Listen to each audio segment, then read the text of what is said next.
Welcome to Freddie's Huge Ask Podcast. Huge lives and the stories behind them. 3, 2, 1. And now here's your host, Freddie Cruz. Everybody, and I mean everybody, should have their minds blown at least once a day. When you read The Other Side of Night by Adam Hamdy over the course of a Sunday afternoon, you'll have your mind blown at least 20 times. Adam joins the show right now, my man. Thank you for having me, Freddie. Thank you very much. It's a pleasure to be here. Yeah, pleasure to be speaking with you. This book, I'm telling you, man, this is some great stuff. I want to start with because you blew my mind page after page after page. I want to start with the last thing to blow your mind. It could be anything or any person. You know, I'm going to say the last thing to blow my mind was The Terminal List, the TV show, the adaptation by Jack Carr. I don't know what I was expecting, but it delivered over and above anything I'd anticipated. You know, some adaptations sometimes struggle with the move from book to screen, but that was just incredible. It literally blew my mind. Yeah, well, and it's going to be hard to talk about Terminal List without giving away any of the plot, because if you're listening to this right now and you have not seen it on Amazon Prime, what are you doing with your life? Yeah, no, it was something. And Jack's writing is beautifully violent, yet violently beautiful when you read his books. And I know he had a huge hand to play in the adaptation process, which apparently is not very common when it comes to having one's novel adapted into a series or a movie. But no, it was, we started rewatching it. Yeah, no, I mean, it isn't very common, but the authenticity that he brings with his background and everything to the show just shines through. And you can tell that Chris Pratt really valued his contribution, which I think is just helps make it so authentic and powerful. And, you know, everything from the staging of the combat to, you know, the action sequences, everything was just phenomenal. So I completely agree with you. If you haven't seen it yet, what are you doing with your life? You know, get watching. It's brilliant. So outside of writing novels, you yourself are a screenwriter, and I'd like to know, what is the most overlooked or unappreciated aspect of adapting a novel into a series or film, having just talked about Terminal List? I mean, you know, one of the things that people often don't appreciate. I got asked to adapt David Mitchell's novel Number 9 Dream, and it's a really difficult book to adapt. And it's for people who aren't familiar with it. David Mitchell's obviously the author of Cloud Atlas, which is, itself was a big tentpole movie. Number 9 Dream is set in Tokyo. It's a book about a young man who goes searching for his father and is drawn into the Tokyo underworld, and it involves dreams and mysticism and gangsters, and it's a book that you could take in any direction. And I think what people don't appreciate is that when you're adapting for the screen, there's so much of your own creativity that you in the way that you interpret it. So I know that one of the screenwriters who'd been on it before me had gone very much lent on the kind of Yakuza gangsterism and left out the mysticism and the dreamscapes and that sort of thing. And so, you know, one of the overlooked elements, I think, is your sense of taste, your sense of interpretation, and how you kind of find the soul of a piece of work and, you know, manifest that visually, because you can't do so many of the things that you can do writing a novel. You have to show the audience, you have to take them on a visual and audio journey, and you can't get inside the character's head, so you approach things in a very different way. Yeah, it's incredible how books can get adapted from being 300, 400, 500 pages. If we're talking about George R.R. Martin, it's adapting something from 15,000 pages into a 1-hour series. And I'm being sarcastic with George R.R. Martin for people listening. But really, when you're talking about taking all these pages, all these thousands and thousands and thousands of words into a little bitty morsel of what have you, it is really something. It's quite the accomplishment. Yeah, absolutely. And it works the other way as well. If you think about movies like Minority Report and Blade Runner and stuff, you can get things that grow out of short stories and out of, tiny concepts. And it's about finding the soul of a piece of work. And I think that's what great producers and screenwriters and directors are able to do when they're adapting for the screen. They can look for, what the, without sounding too pretentious, what the truth of the piece is and why it matters to them, right? So, and we're all filters, when you go and talk about a book, when you go and talk about something you've watched on, on screen, you're bringing your own interpretation to it, your own enthusiasm, your own sort of filter. And we're all kind of artists to a greater or lesser extent. We're all applying our own interpretation to material. It's just that screenwriters and producers, filmmakers are fortunate enough that studios will put, many millions, tens of millions of dollars behind their vision. Yeah, well, and speaking of vision, I got to talk about the new book, which is Why You Are Here. It's The Other Side of Night, and I got the press release from Simon and Schuster, and essentially it's don't talk about the book, but your mind is going to be blown, we promise. And in doing some studying prior to the interview, there was a lot of that. It's trust us when we say this book is going to blow your mind, and it is mind blowing. It's gut wrenching. It's emotional. It's happy. It's 10,000 feelings, and then before you know it, you've spent an entire afternoon getting through this book.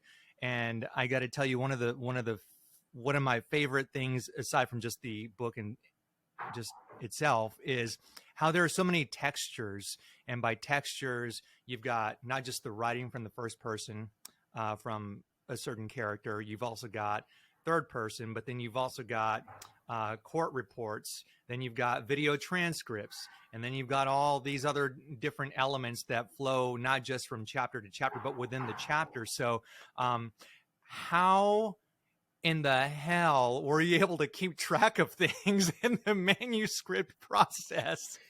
So, yeah, I mean, it actually, I sort of set myself a technical challenge. I wanted to write something that used every tense and every perspective. So there's actually second person in the book as well, which is really rare, where you're talking in the you, from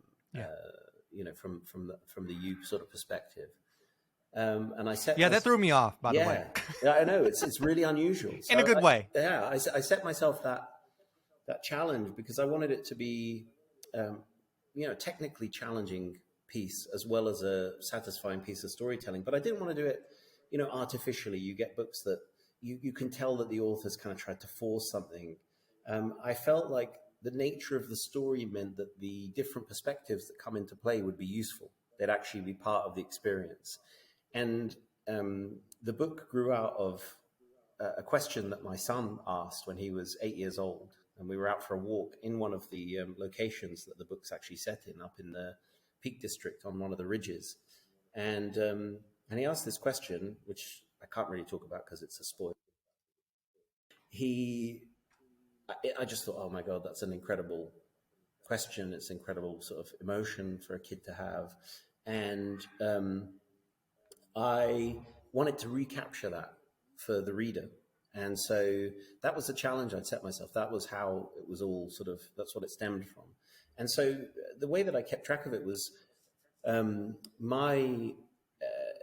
of the other things that I do is I work with James Patterson and write with him. And one of the things I've learned from him is the importance of planning and spend a lot of time planning. It's one of the things that I talk about when I teach writing, is that instead of trying to wrangle 120,000, 150,000 words, whatever size novel you've written, work with a page, work with 5 pages, work with 10 pages. If you do all of that thinking up front, you're working with much smaller pieces of, chunks of words, basically, if you want to break it down that simply. And so I spent a lot of time planning out the novel, and that's how I kept track of it all, because I could see where things needed to go. And then, that's not to say in the editorial process, working with my editors in the US and the UK, we did a lot of moving around just to finesse things, get everything absolutely right. And it was probably the main focus of the editorial experience was getting the emotional engagement, that emotional experience, because that's what I want this book to be, is a journey. And so one of the reasons why I think people say, just trust me, read the book, it's because it's an experience. If you try and describe a roller coaster or a really amazing trip that you've been on, it takes away from that. You talk about planning. So are we talking about, you've got a series of 10 index cards, and you've got your chapter outline. So it's like, this is chapter 1, and 1A is going to be this, and 1B is going to be, for argument's sake, a court transcript, and then 1C is going to be the remainder of the chapter. Then chapter 2, we're going to blow Freddie's mind with the opening, and then chapter 2B is going to be, here's going to be a part that we're going to forbid the reader to talk about on the internet when we send the arcs. How does that work? I always think about my books as a reader. So I'm always thinking, and I never get behind the construction in the planning phase. So I'm literally looking at it as though I would read this book. And so I write it out as I imagine how I would like to read it, how I would like to experience it. So it's literally, a paragraph, 5 or 6 lines. This is what happens. These are the key emotional beats. These are the key plot points. It's really, really, there's no index cards. I write everything by hand. So the planning's all done by hand.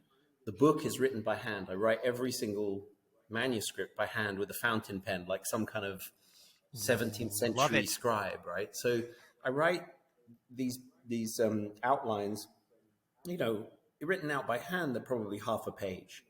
And it is, the key things that happen. And they may get changed around as I come to actually write the book, but I'm pretty much writing down how I see it all unfold in my mind, how I would like to read this book. And so I'm always approaching it from the perspective of the reader. And one of the things that I've learned, and it took me 3 books to learn it actually, is never try and show the reader how clever you are. Never show the reader how brilliantly constructed a book is. It should all be invisible to the reader. Like, it should just be all about the experience you have as a reader and what is the most satisfying thing for you. And I know as a reader, it's often the simplest thing that can be the most powerful. It's often, the most emotional thing that can be the most powerful. It's not about the author proving how great an author it is. It's about the reader having the best possible experience. And so that's how I always look at it. And that means that it's actually, for me, relatively simple now, because I just plot it out how I want to experience it. I want to go back to you having your outlines handwritten, and then you're writing longhand, which, by the way, you're a man after my heart, because I started writing longhand after I found out that Chuck Palahniuk writes longhand. I'm like, okay. Oh, if he does it, I need to do it. Now I know Adam Hamdy does it. Now I'm going to do it for the rest of my life. Dang it. But when you have your outline written, are we talking? So let me get my book out. So let's say this is Adam's book.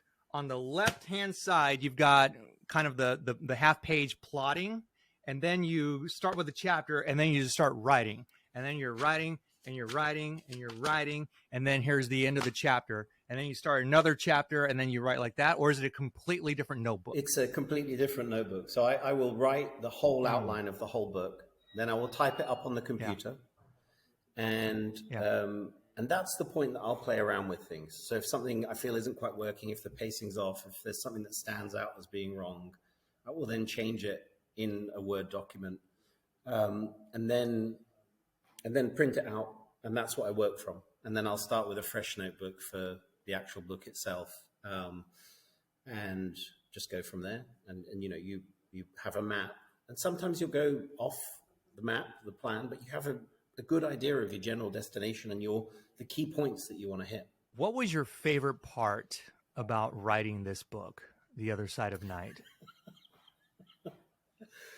There's so many, because it's actually been a long journey to get it right. I've tried so many different ways. I tried it as a short story, and and basically the last 2 chapters of the book I wrote as a short story, and it was really good. It was, I was happy with it, but I felt there was so much more that I could get from it. And I wrote it as a screenplay, then as a novel. I just felt there was something missing. It was too procedural. It was very much, looking at it from the perspective of Harry, which is, the disgraced police officer who, sort of takes us into the story. And it was just missing that magic and mystery. And I was teaching at a writing institution called Arvon, which is a big writing foundation in the UK, and they run courses in residential centres around the country. And I was at their one in Shropshire, and went for a walk in the hills, and just randomly met an older gentleman who was out walking a dog. It was a lovely dog, and I said, "Oh, this is an amazing, such a lovely animal." And he said, "Oh, it's my daughter's dog." I said, "Oh, wow, you're looking after it." And he said, "Oh, no, she died last week. And she's left behind 2 children and her dog, and now the dog's mine." And he just started telling me the story of his daughter and her life. And we talked about grief, and it was just this most profound connection. And we had this really in-depth conversation, complete strangers to each other. And we went our separate ways after about 20 minutes or so of talking. And on my way down the hill back to the Arvon Centre, I just thought that's what's missing. It's that perspective that's just going to elevate this story into something, really quite profound. It's that perspective of loss and longing and everything that's going to take this. And once I reached that point, it was, the way was clear. And so I think the journey of writing this book has been really enjoyable for me, because it's by searching and going out and looking for answers and trying to puzzle out how to do this and deliver a really satisfying experience. I myself have had lots of really interesting experiences and have, developed in life. So, for example, with the poetry in the book, which in itself is a bizarre thing to say about something that's sort of a crime thriller and sort of a conceptual book, but it has poetry in it. And I wanted that to be in there because, Ben Elmis, another one of the characters in the book, goes through a lot as a person. And I know that people use poetry to kind of figure things out, express themselves, to explore themselves, and to deal with emotionally difficult circumstances. And so I wanted him to be an amateur poet. So I went on a poetry course to try and develop my own poetry, and spent 5 days actually at an Arvon Centre, honing my skills. And most of the poems that are in the book were actually written at that place. And so, it was the whole writing of the book has just been an amazing experience for me. And in December, a poetry collection by Adam Hamdy, just in time. Father Christmas will be bringing you a copy. And the poetry, kidding aside, was really cool. And I find myself repeating myself without giving away any elements of the story. It was a beautiful contrast to how the situations in which you read these poems. Yeah. Which, again, going back to all the many different textures of the book, that's another one. Yeah. Which makes the pages turn themselves. Oh, thank you. Well, I mean, I went to a really quite a rough school growing up, and whenever we studied poetry, the reaction from the kind of loudmouth guys in the classroom was always, "Oh, what is this rubbish?" And actually, when you sort of study poetry and you go and talk to poets, they're some of the coolest people around. And I think when you actually look at what it takes to write a good poem, you're using such economy of language, and I'm not claiming any of the poetry. The beauty of writing poetry in this book is it's written by one of the characters. So I don't take any claim, I have no credit and no blame for any of the poems in this book. But it's the beauty of being an author, right? So, but when you meet poets who are exceptional, and on this course, one of the poets there was Roger Robinson, who's just a phenomenal guy. And he writes very sort of socially aware, angry poetry in many cases. And the economy of words, to try and convey that emotion in such tight packages is just amazing. The imagery, the visualization that you have to bring to it all. And you're also relying on the reader or the listener in the case of, oral poetry. You're relying on them bringing their interpretation. It's a beautiful, beautiful form. So I'm, really pleased that I was able to find something that I could put, poetry into.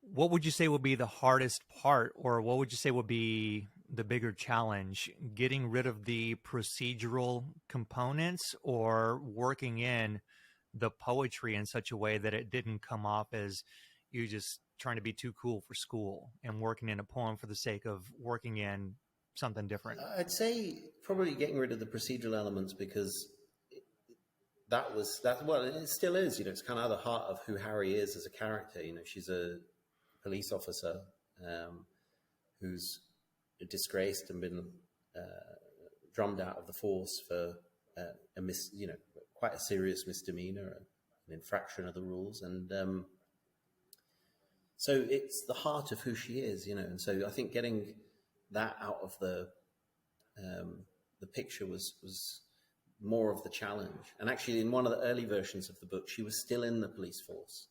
And so part of the way of getting that procedural element out was to take her out and have her, somebody who's looking for a new life after being let go. And so, yeah, it was sort of, that was more of the challenge. I think the poetry was always there for me because it is something that people will turn to. And I highly recommend it if you are going through some difficulties in your life. In fact, a friend of mine is about to start a PhD looking at how people who use storytelling in their day-to-day lives have better mental health outcomes than people who don't.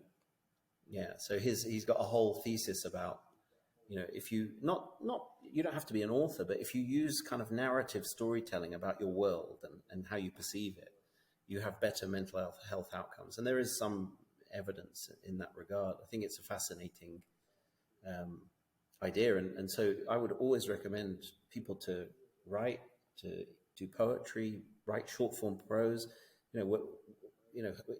whoever you are and whatever you're doing. I think writing is a really important way of expressing yourself and finding yourself and dealing with situations in life. Yeah, I mean, there's a reason why therapists will tell you to just crank out that gratitude journal and just start writing. Yeah. Writing your gratitude, your daily thanks, or charting.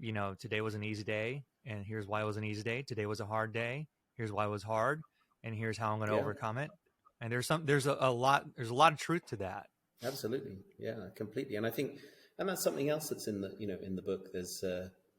There is one, example of exactly that. Somebody who's engaged in therapy using writing as a way to express something that she finds, very difficult to overcome.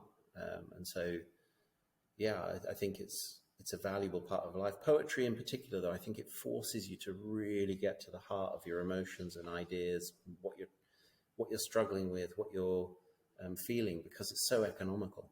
I love to do a bit of a lightning round before we wrap up the interview, Adam. And that would be, if Elliot could give a TEDx talk, what would it be about? And I read the whole book, baby. If Elliot could give a TEDx talk, what would his TEDx talk be about? I think his TEDx talk would be about sacrifice. And what people are prepared to go through for one another, and the importance of removing ego from your decision making, and how you have to sometimes put other people's needs before yourself, why that's important, why it matters for the functioning of society. What's the last book you read, and what are you currently reading? So I read The Accomplice by Steve Kavanaugh, which is a fantastic legal thriller. Steve's just carving out a name as a brilliant, put him up there with Michael Connelly. Really, really great series of legal thrillers with his Eddie Flynn character. That was really brilliant. And what I'm currently reading, I've got two books that have just been sent to me. One is The Rebellious Son by Joe Goldberg, and A Long Shadow by David Becker. So those are next up on my to-read list.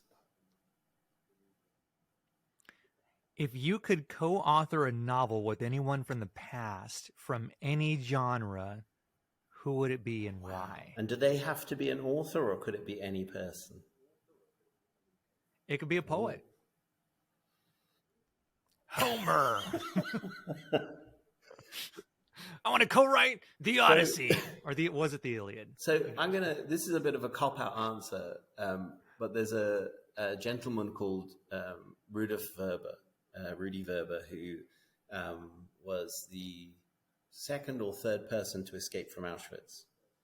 And I think he's an absolutely fascinating gentleman because of what he endured, what he went through. He actually wrote a book called I Escaped from Auschwitz, which I would recommend to anyone. It reads like a thriller. It's obviously deals with, one of the most troubling atrocities in human history. So it is a difficult read, but it is a triumph of the human spirit. So I'd love to, kind of write a follow-up about what happened to him, because he then went on to become a very, very accomplished neurochemist looking at brain chemistry. And it was as a result of the experiences that he'd endured that he went and chose this particular field. And I think his life beyond the escape from Auschwitz is absolutely fascinating. So he would be my chosen co-author, but I would recommend anyone to, pick up a copy of that book if you can. What's the most unlikely book you referred to for research of any kind? It could be for The Other Side of Night or any of the other previous books or whatever. Oh, I have a huge library of conspiracy books, hits of the CIA, just crazy, outlandish theories, about how people were putting microchips in teeth in the 1970s. And there was a time when I loved to read these conspiracy theories because they were inspirational. And then they became really mainstream.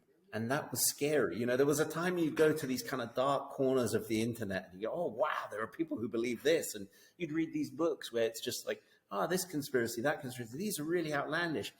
And now you see them on the news and it's not so funny anymore. So yeah. I have this big library of conspiracy books right. I find very entertaining, and at times I've used for inspiration and research. Yeah, don't go into an Area 51 rabbit hole on YouTube. It'll end up being 6:30 on a Wednesday, and you're like, "What have I done? I haven't slept." What is your favorite place to write? Oh, right. Okay. Actually, I'm going to say the beach. I live in Mauritius, which is in the Indian Ocean, African country. And we live about 20 minutes from the beach, and I love it. I was there today writing. It's a beautiful place. Which is harder to write, the first sentence of a novel or the last? I'm going to say the first, because by the time you reach the last, you're in the flow, you're in the characters, you know how you want the emotional journey to end. That first sentence is really difficult because people put a lot of importance on it. And I only realized, probably 3 or 4 books in, just how important that first sentence is. People really set a lot of store by it. This is Freddie's Huge Ask podcast. What is your huge ask for listeners of this episode? My huge ask for listeners of this episode is be kind to one another. That's my huge ask. I'm going to say, be kind, be cool, be calm, and enjoy life. And no spoiler alerts of the book. after you read it and have your mind blown. I think that's my huge ask. If you have enemies out there, you can give them spoilers, but your friends and your family, people you care about, you're going to want them to go on the journey. You're going to want them to take this experience going into it blind, because it really makes the most of it. So yeah, give your enemies spoilers, but your friends and family and people you care about, don't tell them anything. I love Harry. I love Ben. These characters in this book are just incredible. Congratulations. It is The Other Side of Night by Adam Hamdy. Check him out on the web, Adam Hamdy, Hamdy. So all one word, adamhamdy.com. And get your copy of this book. It will blow your mind at least a dozen times within the span of a half an hour. And that is coming from somebody who does not read fast, yet read most of the book in an entire Sunday afternoon. So there you have it. Adam, it was a pleasure talking with you. Thank you so much, Freddie. It's been an absolute pleasure talking with you as well. It's been a real blast. Thank you for listening to Freddie's Huge Ask podcast.